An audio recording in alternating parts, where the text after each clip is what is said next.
The United Nations Security Council has condemned the deadly attack on its compound in the Somali capital Wednesday.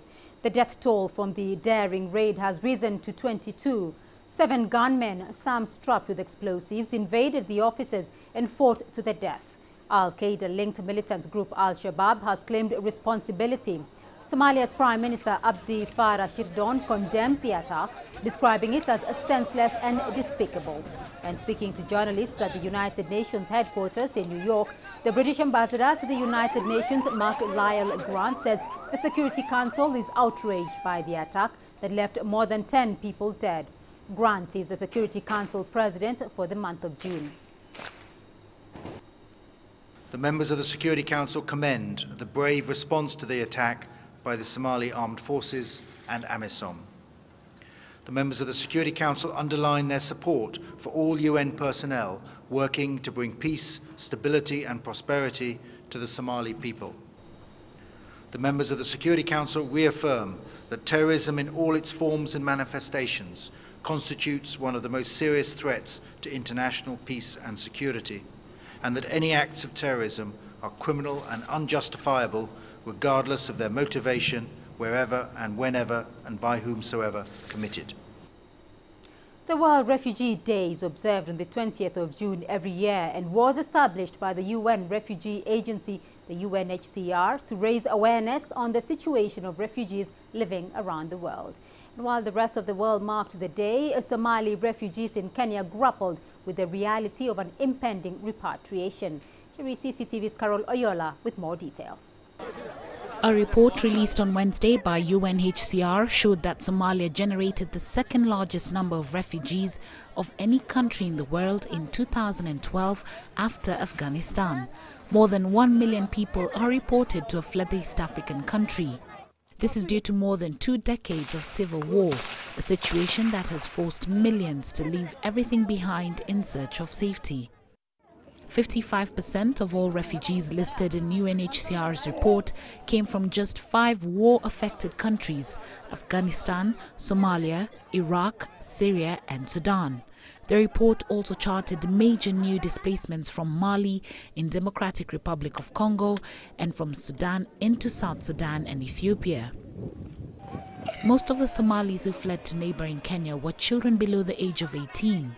Today, many are adults living in camps or urban areas across Kenya. A military operation by the Kenya Defense Forces in 2011 has since liberated large parts of southern Somalia from Al-Shabaab insurgents. And now plans are underway to resettle the Somali refugees in the liberated Juba Valley region. Kenyan government officials say the refugee burden has been heavy. On Monday, the government announced that they were at an advanced stage to start repatriating 500,000 Somali refugees to their country. The refugees are set to return to the Horn of Africa once the security situation is improved. However, most refugees are reluctant to return, insisting Somalia is still at war. Carol Oyola, CCTV. Well, the focus of this year's World Refugee Day is on the tough dilemma facing refugees as they seek to deal with their displacement. But there are other groups of people who choose to flee their country on their own accord. More than 600,000 people have left Ethiopia in the past year to seek a better life elsewhere. The exodus shows no sign of letting up despite the country's relative economic growth. CCTV's Girum Chala has more on this issue in the following report. Migration is a huge headache for Ethiopia. The country's economy is growing, but many young people are simply not convinced they should stay home. Government officials fear they are being misled about the opportunities abroad. Those who migrate have problems in how they view things. They think they can change their livelihood immediately once they get abroad. Also, the agents give them unrealistic and false prospects. Previously, Europe and North America were the favorite destinations. Now, more migrants are heading to countries such as Saudi Arabia, Qatar, Dubai and Kuwait. The work is often in areas such as child minding or domestic work. I am planning to go to Kuwait now, and I hope to work there for some time and come back here with good financial standing. We see a lot of bad things on TV, like people come back with injuries. And that made me to be cautious. And now I'm trying to go abroad using agencies that operate legally. Even more migrants are expected to leave Ethiopia this year. In a very short period of time, Ethiopia is expected to be Africa's most populous state. And this has its own challenge. The country must provide job opportunities for the youth to curb the problem of illegal migration. Mandela, CCTV, Addis Ababa, Ethiopia. Well, let's get more on the refugee situation and the Somalis in particular from CCTV's Mohammed Hirmoge, joining us live from the Somali capital, Mogadishu. Mohammed, now, apart from Somalis who have fled the country to Kenya, many are now living as internally displaced persons. What is their condition? Beatrice, the over 250,000 famine IDPs currently living in the capital are faced by tough times over here. The government has been speaking since January this year of plans to relocate them to their respective places since now the famine is over. But that has not been implemented yet. Besides, according to the international humanitarian watchdog, these refugees have been faced by destitute situations, and worse still, they have been raped on several occasions, even by the Somali National Army and the people who were supposed to be the custodians of their protection. Therefore, the famine IDPs over here in Mogadishu have nothing to celebrate, and many of them, as we have met with them over the last couple of months, have expressed their willingness to return actually home, back to the regions where they came from earlier. Mohammed, now after more than 2 decades living in Kenya, the Kenyan authorities are planning to repatriate Somali refugees. How has this news, though, been received by Somalis in the country? Beatrice, this whole talk about repatriating millions of refugees rather living outside Somalia has been viewed as just another political talking shop by people over here. People are saying if the Somali government is actually not able to resettle the 250,000 famine IDPs who have been in separate camps over here, then it needs quite logistical issues, it needs security concerns, it needs quite a big preparation at a bigger length to have repatriation of the refugees from neighboring countries such as Uganda, Kenya rather, successful. Therefore, people over here feel this is just the government trying to play to the public gallery and wanting to hoodwink the people over here, that indeed after, say, maybe 6 months or 1 year, the refugees will be back safely into their country. Besides, where will they be resettled is another question, because large swathes of southern central Somalia is still under the control of the Al-Shabaab. Mohammed, though, you talk about the Somali authorities not being ready, though, to receive the returnees. But is Somalia, as a society, though, ready to accommodate the returnees who fled the turmoil in the 90s? Well, Somalia as a society is a society that is quite accommodative, but the other factors that can play out, one of them is security. If large swathes of southern central Somalia, where originally these refugees were from, is not liberated yet, then that brings about the whole aspect of the security of the refugees and indeed their willingness to come back. And face the same conditions that made them flee in the first place. That is one. The other thing is the fact that the government right now has failed since January this year to resettle only the famine IDPs. How then will that be possible for them to help in the repatriation of the 500,000, for example, refugees who have been living in Kenya since 1990? That is one big question also. Besides, the government security apparatus is not as effective as people think, because right now it's about 18,000 strong African Union peacekeeping forces who are here and helping provide security for the people of Somalia and the government itself.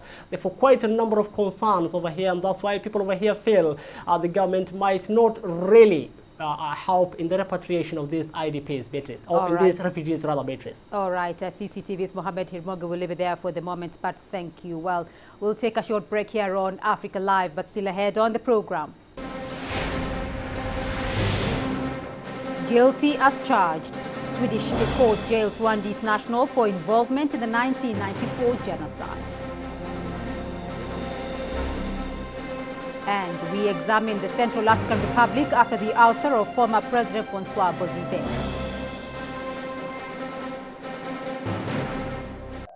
Breaking news. Global trends. CCTV News brings you stories with the different aspects of Africa in the international content. With our reporters across Africa and all over the world, we'll tell you about the real Africa and how it impacts the world. Africa Live, every day, only on CCTV News. This week on Talk Africa. Nelson Mandela is the face of Africa. There's a part of Nelson Mandela that is loved by the entire world. Truly just makes you want to be better. We at CCTV Africa are choosing to stand with Mandela. I have fought very firmly. Knowing him as I do is a good fighter. And this Saturday we will be dedicating the program to your thoughts and wishes for Africa's Madiba. Best wishes for Tata Mandela. Get well Madiba, get well Madiba. You can send in your video messages to our email cctvafricanm@gmail.com. Post your comments on our Facebook page or send your message via Twitter using the hashtag #TalkAfrica and Stand with Mandela.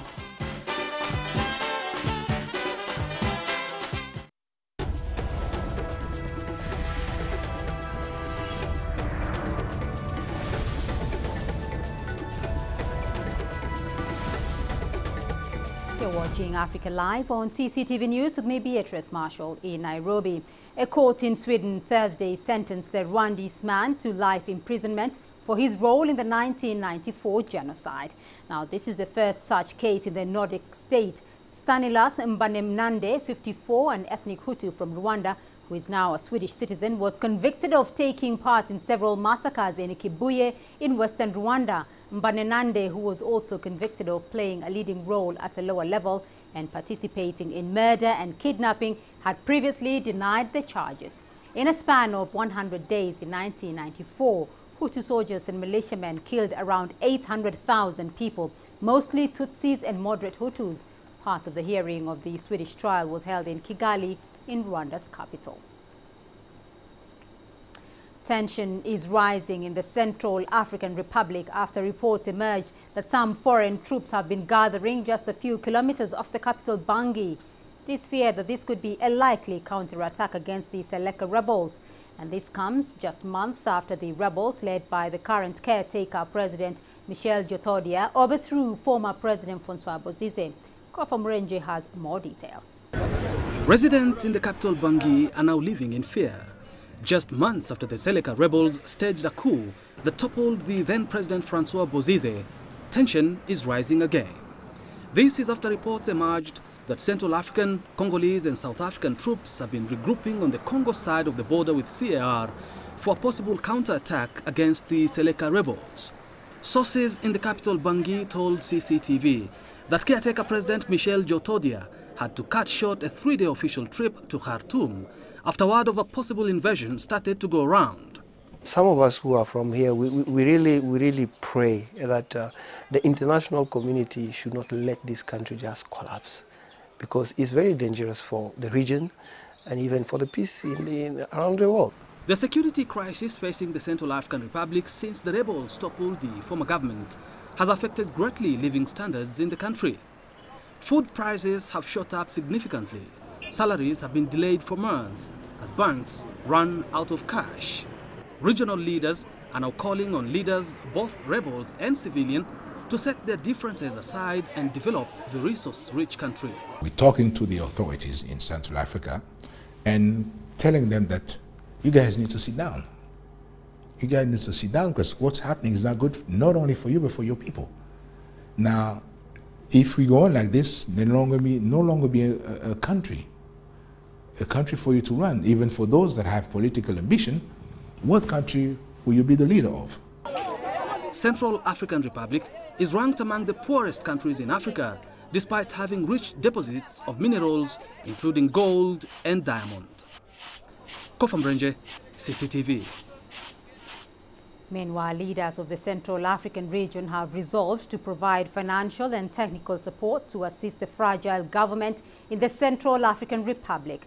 And meeting on the sidelines of a Pan-African Investment Conference in Libreville, Gabon, the heads of state of 6 African countries voiced concern that prolonged instability in the Central African region was creating an unstable investment in the region.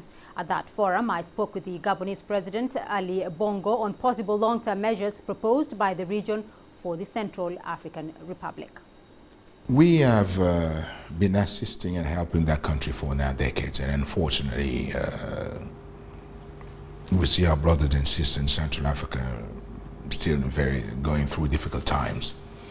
At this last CIMAC summit, we've decided to support even more by sending troops there to help pacify the country, and appease people, and then make sure that provide a peaceful environment for the authorities to conduct, elections, to have, elect proper, representatives that could then revisit, the constitution, and then have a good government. So it means that you have the security issue where we are all, really working very hard to help by even sending more people. But Central Africa is a large country, so it demands to, many soldiers. So we are also appealing to non-regional members to also help us in that field. But at the same time as we are sending more troops, we're also providing support, financial support to that government to make sure that, civil servants, wages can be paid, but also to support the military operation. But we want to show commitment, from the region. And commitment from the region should be met by commitment from outside the region. But we cannot ask others to do what we cannot do ourselves. So we understood that. So that's why we're committing ourselves, strongly, without waiting for others to come. But everyone has to understand that the security of Central African Republic is very important because the geography, we don't want all the neighbors to be destabilized. So far we have been able to stop destabilizations of the neighboring countries. What is the long-term, though, objective of CIMAC, for instance, for the CAR? What is the long-term solution? Well, CIMAC is bringing support to the regional organization at large, which is ECAS. So CIMAC is bringing financial support. According to the Libreville Agreement, we have an interim transitional committee, and with also an interim government, and within 1 year we should start seeing results. 1 year. We want to see results. Gabon's President Ali Bongo on the fragile situation in the Central African Republic. Now we'll take a short break here on Africa Live, but coming up, keeping the hope. Stage is set to mark Nelson Mandela Day, even as he spends the 13th day in hospital.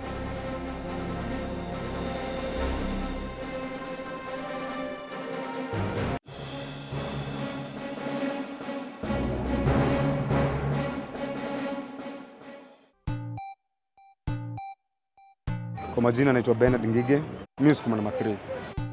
Kwa majina naitwa Dennis Muraguri. From tu kitambo nimekuwa tu fascinated na matatu.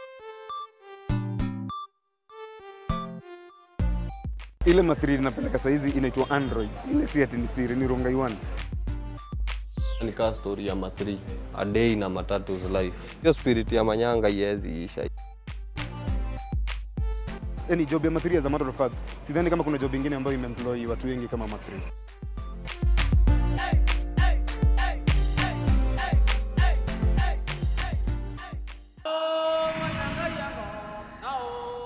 Africa, an amazing world, is coming closer to us. A new voice. We have made an excellent beginning. A new view.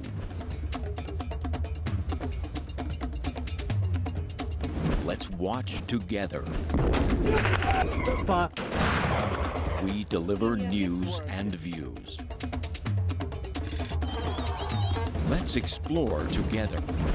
We get you inside real Africa. Every day, only on CCTV News. International news with the global perspective.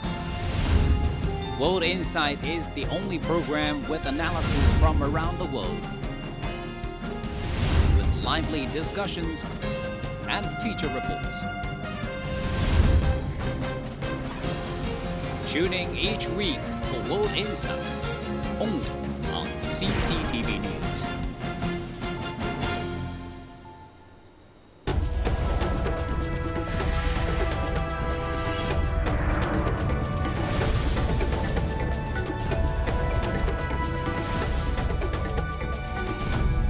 China's Special Envoy for Africa, Zhang Xianhua, has held talks with Sudan's President Omar al-Bashir in Khartoum. And during the meeting, they explored ways of improving Sino-Sudan relations and how to end tension between Sudan and South Sudan. The Sudanese leader also expressed support to African Union efforts to defuse the fresh crisis between the two countries. Xianhua, on his part, said that Beijing backs the African Union and international mediators' plan to end the row and normalize ties between Khartoum and Juba. The Chinese official is expected to stop in both Juba and Addis Ababa for discussions on the issue. On Sunday, Zhang Xianhua met with Sudan's Foreign Minister Ali Ahmed Kharti and a delegation which included Oil Minister Awad Ahmed Al-Jaz. Zhang Xianhua was also in Al-Fasher, the capital of North Darfur.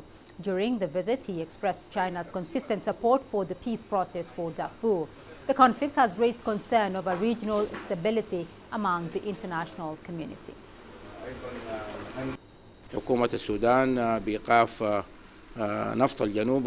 South Sudan must implement the 9 cooperation agreements as one package and abide by the agreements signed. No need for new negotiations. A new report by the International Maritime Bureau and other seafarers groups say piracy off the coast of West Africa has now overtaken Somali piracy. And according to the report, 966 sailors were attacked in West Africa in 2012, compared with 851 off the Somali coast. We sought the views of one West African maritime expert. Our latest statistics revealed 34 cases of piracy in our waters from January up to now. On June 13th, the French tanker Adu was hijacked off the coast of Lomé, and so far we do not know its whereabouts. The countries affected by piracy are Nigeria, Benin and Togo, but the most affected one is Nigeria. The problem is serious, and the authorities should take all the necessary measures to address the issue of piracy. Expelled ANC Youth League leader Julius Malema has accused South African President Jacob Zuma of orchestrating a political conspiracy against him. Julius Malema made these remarks when he and his 4 co-accused were back in the Polokwane Magistrates Court on Thursday. Malema is accused of making nearly 4 million rand from corrupt activities. He is out on bail over 10,000 rand and faces charges of fraud, corruption, money laundering and racketeering. The state and the defense teams argued for and against the matter being postponed on Thursday. The court was expected to transfer the matter to the High Court and set a trial date. And we remain in South Africa for the moment, where international icon Nelson Mandela has been in hospital for a recurring lung infection for nearly 2 weeks. While people around the world are preparing to celebrate a special day in his honor, the day, which was officially declared the Nelson Mandela International Day by the United Nations in 2009, will be celebrated on the 18th of July, which marks Madiba's 95th birthday. During his 90th birthday celebrations in 2008, Nelson Mandela told the world, "It is time for new hands to lift the burdens. It is in your hands now." It's a simple message, say the Nelson Mandela Center of Memory and the United Nations. Nelson Mandela devoted 67 years of his life to fighting for social justice and human rights. And the Mandela Day campaign calls on people around the world to devote 67 minutes of their time to give back. The Nelson Mandela Museum in Qunu, Madiba's boyhood village, says it will mark International Mandela Day this year by reaching out to members of this rural community who need help with simple acts of charity, such as fixing up their homes or community buildings. We want to educate, the community about Nelson Mandela's values, and we want to encourage them to be participants, not just recipients. Hence, we are dedicated this month and we'll be working with learners and various communities together as a team. Messages of support for Nelson Mandela Day have come from all over the world, including this one from Madiba's close friend, former American President Bill Clinton. I think we all have the capacity to follow his example, to be catalysts for good, to change the world around us for the better. Change often begins with small actions, an awareness of the responsibility each of us has to improve our communities and the world. In doing so, we can inspire more and more people to live as Mandela has. Like the rest of South Africa and the world, people here in Qunu agree that 67 minutes is a small price to pay for a man so loved around the world. We want to always remember Nelson Mandela based on his values, selflessness and respect for people, his humbleness. Respect for people, irrespective of their color, irrespective of their background. Nelson Mandela loves and respects people. They say they're committed to carrying on Nelson Mandela's legacy by practicing daily Mandela deeds to make every day a Mandela Day. Renee Dalcom, CCTV, Qunu. Now, astronauts on board the Shenzhou 10 spacecraft have taught a lesson from space to millions of school children through a live video feed system. The astronauts conducted basic physics experiments in the orbiting Space Lab module, Tiangong-1. They displayed various physical phenomena in a zero-gravity environment. Su Yuting has the report. Greetings from space have opened a new chapter in China's education history. 我是王雅萍，本次授课由我来主讲。 It's the country's very first space lecture, and all eyes were on the female space teacher Wang Yaping and her two other crewmates. The first part of the class was all about weight. This floating pose looked like a scene from the Chinese kung fu movie. Audiences were all amazed by this rarely seen phenomenon. Wang Yaping later did various experiments to show what happens in zero gravity. A simple pendulum motion and the gyroscope demo showed the difference between the space and ground. 同学们，你们看到了吗？非常的神奇。 She also created a water membrane to explain the surface tension impacts on liquids in space. 哎，贴上了。现在，中国结已经被吸附到了水膜的表面。看来。 这个水膜还是足够结实的。 In Beijing, about 330 students attended the class and interacted with the astronauts via video calls. I think it's very interesting, and the experiment impressed me a lot is the water balloon. We haven't, the phenomenon is very beautiful, but we haven't got enough knowledge to explain it. So I want to learn more after the class. Oh, I feel very excited about this class.